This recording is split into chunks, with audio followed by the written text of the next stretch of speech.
Hey there, and welcome to BridgeText.com's tutorial on how to create new variables from existing variables in R.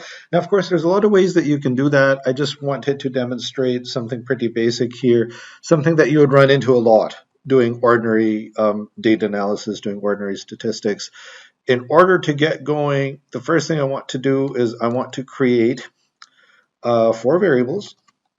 And again, once again, you can always pause this to see what I'm doing here, or you can grab the code from the blog on bridgetext.com. I'm just trying to come up with four variables, Q1, Q2, Q3, and Q4, which I've created just using this mocked up data. Let's say that we have administered a survey, and maybe questions 1 through 4 are about a construct like confidence. And what we want to do now that we have these data values is we want to do some different things with them. So one thing that we could do is we could total, right? So we could add it together. And if you are working with a construct like confidence or self-efficacy or something like that, it's quite standard practice to add together all the numerical values to each item to get your total scale score. So we've just created a variable called total, a new one that's just all those added together. Let's say we wanted to do average. That would be another nice one to have.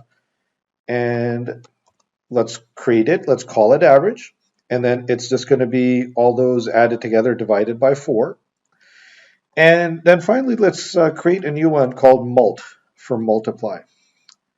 And you guessed it, what we want is to multiply all the variables together. And so now we've created a bunch of variables. You might be saying, well, where are they? Where the heck are they on my screen? I don't see them.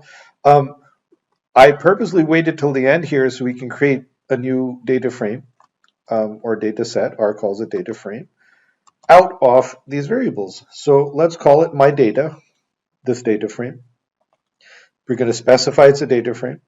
And what are the elements that it's going to include? Well, Q1, Q2, Q3, Q4, which are our survey questions or item prompts or whatever you call them, our total, our average, and our multiplication.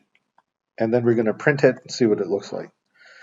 Well, that's pretty handy. If you think about it, what you started out with would be everything in sort of the left 4 columns, right? So you would just have this column here with the numbers and then Q1, Q2, Q3, Q4. Well, now you also have totals, you have averages, and you have the multiplicative values of those as well, whichever ones that you want to use. So that's pretty handy. And again, if you're working with any kind of psychometric data, if you're measuring anything like self-confidence or a variable of that kind, it's very nice to know how to add up those individual values if you have them in R, so you can create a new variable from them.